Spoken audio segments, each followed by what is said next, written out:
हाँ, नमस्कार। मैं डॉक्टर श्रवण कुमार पांडे, सहायक क्षेत्रीय निदेशक, इग्नू रीजनल सेंटर वाराणसी। आप सभी का मैं इग्नू परिवार की तरफ से हार्दिक स्वागत और अभिनंदन करता हूं और शुभकामनाएं देता हूं कि आपने जिस कार्यक्रम में प्रवेश लिया है उसमें बहुत अच्छे तरीके से इस कार्यक्रम को आप पूर्ण कर सकें। आज हम लोग इंडक्शन मीटिंग में शामिल हैं और डॉक्टर हरिओम मिश्र वर्मा जी हम लोग आपके कोऑर्डिनेटर हैं। दो बातें मैं सबसे महत्वपूर्ण आपसे बताना चाहता हूँ। पहला ये है कि आपकी किसी भी तरह के एकेडमिक और एडमिनिस्ट्रेटिव जो प्रॉब्लम्स हैं, इश्यूज़ हैं, उनके लिए आपका प्रथम कांटेक्ट पॉइंट आपका स्टडी सेंटर है। आप उससे स्टडी सेंटर से संपर्क करें और वो कोशिश करेंगे 90% समस्याएं वहीं रिज़ॉल्व हो जाएंगी। उसके बाद अगर कोई समस्या रह जाती है, कुछ सपोर्ट सर्विसेज जो है रीजनल सेंटर वाराणसी से मिलती, जैसे आपके नाम की स्पेलिंग में कोई गड़बड़ी हो गई है या आपके रिकॉर्ड में कोई गड़बड़ी है या किसी बच्चे का नाम चेंज है, जैसे शादी हो गई और उसका उपनाम चेंज हुआ तो वो भी प्रमाण के साथ हम चेंज कर देते हैं। और साथ में जैसे इस डॉक्टर साहब बोल रहे थे कि एक ऑप्शन इग्नू के पास है क्रॉस द नेशन आपका एडमिशन ट्रांसफ़र का। तो अगर आप कोई बिटिया है जो यहाँ पे इग्नू में प्रवेश ली है और पढ़ाई कर रही है, उसकी शादी मध्य प्रदेश में जबलपुर के पास हो गई और वो वहाँ पे शिफ्ट होना चाहती है और आगे की पढ़ाई जबलपुर से ही करना चाहती है, तो बिना झिझक वो एक एप्लीकेशन मात्र देती है, हम उसका regional centre study centre Jabalpur change कर देते हैं। ये पूरे देश में हो सकता है। दूसरा, समय से पूरा होने के बाद आप एग्जामिनेशन के लिए एलिजिबल हो जाते हैं। एग्जामिनेशन में अपीयर होने के लिए आपको एक परीक्षा फॉर्म भरना पड़ता है। परीक्षा फॉर्म आपके भरने के लिए, चूँकि सारी क्रियाएं ऑनलाइन हैं, परीक्षा फॉर्म भरने के लिए आपको सबसे पहले असाइनमेंट जमा करना होता है। और विद्यार्थियों के साथ हम इग्नू में ये समस्याएं देखते हैं कि कभी-कभी जब परीक्षा का समय जो जून और दिसंबर होता है, उसमें वो शहर चेंज कर लेते हैं या यानी कि कहीं और भी रहते हैं। तो ऐसे में आप बिल्कुल फ्रीली आप इग्नू अध्ययन केंद्र 48039 के स्टूडेंट रहते हुए देश के किसी भी कोने में किसी भी परीक्षा केंद्र पे अपने एग्ज़ाम दे सकते हैं। उसके लिए आपको बस करना होगा कि जिस भी परीक्षा केंद्र पे आप एग्ज़ाम देना चाहते हैं वहाँ का परीक्षा फॉर्म भरना होगा। और एक बात और रही कि ये परीक्षा फॉर्म भरने से पहले हमने कहा कि असाइनमेंट आपको अपने अध्ययन केंद्र पे जमा करना होता है। असाइनमेंट एक प्रक्रिया है जिसके ज़रिए स्टूडेंट्स का टर्म एंड एग्जामिनेशन के लिए कितनी तैयारी हुई है इस बात की उसे पता लग जाती है। दूसरी बात ये होती है कि फाइनल कंटिन्यूअस असेसमेंट, जिसे फॉर्मेटिव असेसमेंट, जिसे छमाही तिमाही एग्ज़ाम कहते हैं, ऐसा कोई टेस्ट आपके साथ होता नहीं क्योंकि आप घर बैठे पढ़ते हैं। तो आप अपनी पढ़ाई के बाद असाइनमेंट लिख के अपने अध्ययन केंद्र पे जमा करते हैं। आपके कोऑर्डिनेटर उस असाइनमेंट को जचवाते हैं और उसको जचवाने के बाद वो आपको उसके अवार्ड्स, वो असाइनमेंट वापस लेने चाहिए और वापस लेके वो आप अपने पास रखें। 30 से 40% फाइनल एग्ज़ाम में असाइनमेंट्स के क्वेश्चन से ही मिल जाते हैं और आप देखेंगे कि उससे आपकी बड़ी हेल्प हो जाती है। तो ये भी आपको ध्यान देने की बात है कि जब भी आप अपने असाइनमेंट लिखें, पूरी तल्लीनता से लिखें और पूरी मेहनत से लिखें और अध्ययन केंद्र पर जमा करें। असाइनमेंट चूँकि घर बैठे लिखना है तो और बेहतर लिख सकते हैं। एक बात और है कि असाइनमेंट के 30% अंक जो है आपके फाइनल एग्ज़ाम में भारित होते हैं, तो इसलिए जो असाइनमेंट बढ़िया कर लेते हैं तो आप अच्छे नंबर ले सकते हैं और वहाँ से आपके 30% नंबर आपके फाइनल टर्म एंड एग्जामिनेशन में जुड़ जाते हैं। तो ये एक बहुत महत्वपूर्ण बिंदु है जिसमें असाइनमेंट जमा करना होता है। प्रश्न था कि असाइनमेंट क्वेश्चन कहाँ से मिलेंगे, तो डॉक्टर साहब ने आपको दिखाया है और बताया है कि असाइनमेंट हेड से आप जाके अपने क्वेश्चन डाउनलोड कर लेंगे, क्वेश्चन पेपर को प्रिंट आउट करेंगे। असाइनमेंट लिखने के तरीके होते हैं, A4 साइज में आपको उन प्रश्नों के जो दिए गए निर्देश हैं उनके अनुसार उत्तर लिखने हैं। लेकिन असाइनमेंट लिखने से पूर्व आपको जो पहला पेज है उस पे अपनी पूरी डिटेल्स लिख के जमा करनी चाहिए। अपना नाम, अपना एनरोलमेंट नंबर, अपना जो स्टडी सेंटर कोड, अपने प्रोग्राम का कोड, अपने पेपर का कोड, और साथ में अपना पता, मोबाइल नंबर, इतना फ्रंट पेज पे आपकी इन्फॉर्मेशन होनी चाहिए।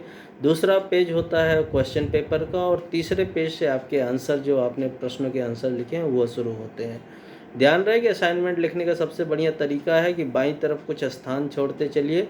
आपके जो एकेडमिक काउंसलर हैं, जो टीचर्स हैं उस स्टडी सेंटर के, वो उनको इवेलुएट करते, तो वहाँ एक कमेंट लिखते रहते हैं हर प्रश्न के साथ, और वो कमेंट आपको अपनी कमियों और अपनी अच्छाइयों के बारे में निर्देशित करता है कि भविष्य में आपको तैयारी कैसी करनी है।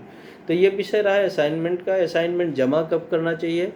जिस भी परीक्षा में आप उपलब्ध होने जा रहे हैं, परीक्षाएं चूँकि साल में 2 बार होती हैं, एक जून में, एक दिसंबर में, तो जिस भी परीक्षा के लिए आप जा रहे हैं उस परीक्षा के जस्ट पूर्व 3 महीने पहले अपने अध्ययन केंद्र पे असाइनमेंट को जमा कर दें, और 3 महीने पहले असाइनमेंट जमा कर देंगे तो वो समय से इवेलुएट होकर आपको वापस मिल जाएंगे, और आपको अपनी परिस्थिति, अपने स्टेटस को समझ लेंगे।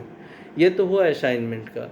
अब आपको जो अध्ययन सामग्री मिलती है, या मिली होगी, या मिल जाएगी, वो अध्ययन सामग्री इस तरह से लिखी जाती है कि आपको और किसी स्रोत की ज़रूरत नहीं पढ़ाई की। आपने मन लगा के उसकी पढ़ाई कर ली तो फिर आपको अपने परीक्षा में अच्छे अंकों के साथ अच्छे ज्ञान का अर्जन कर पाएंगे।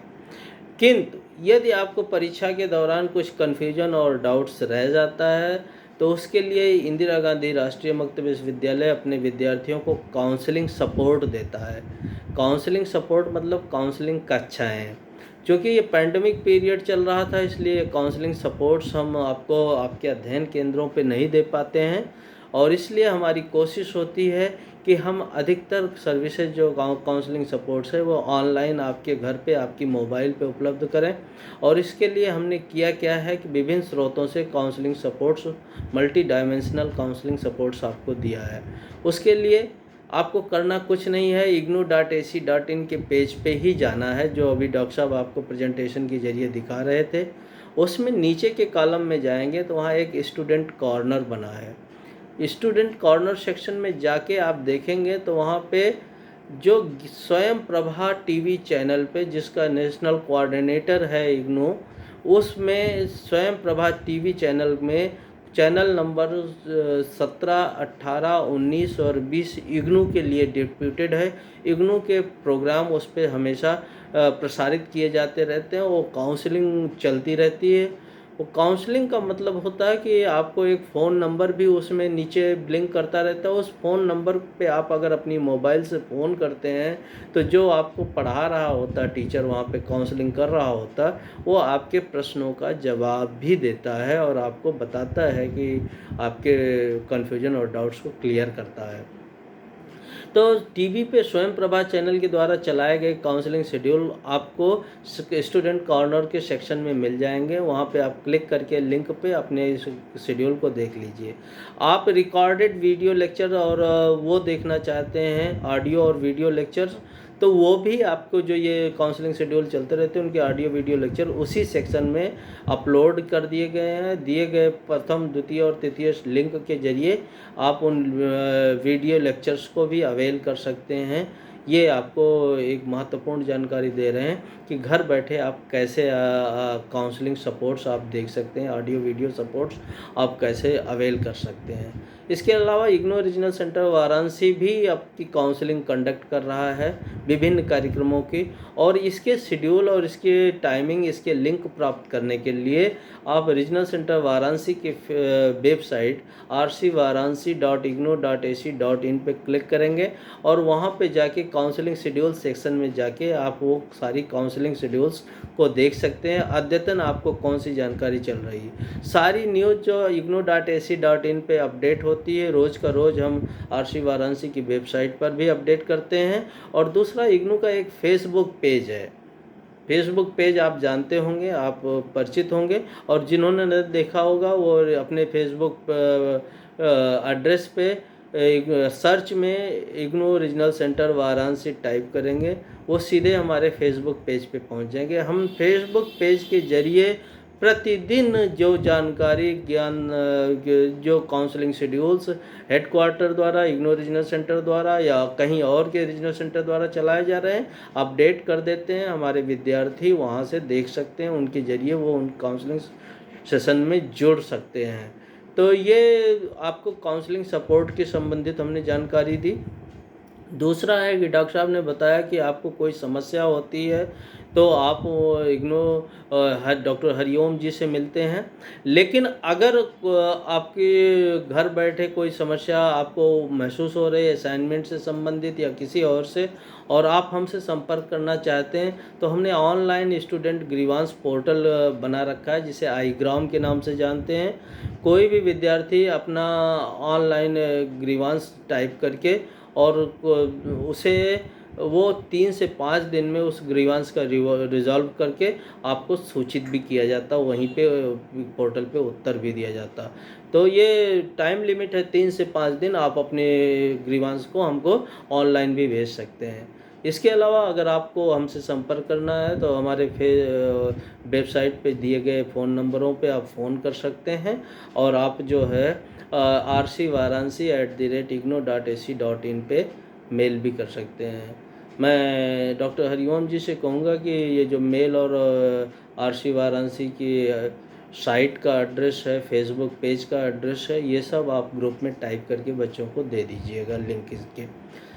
मैं इन्हीं सब बातों के साथ आपसे अपनी बात को यहीं पूर्ण करना चाहता हूँ।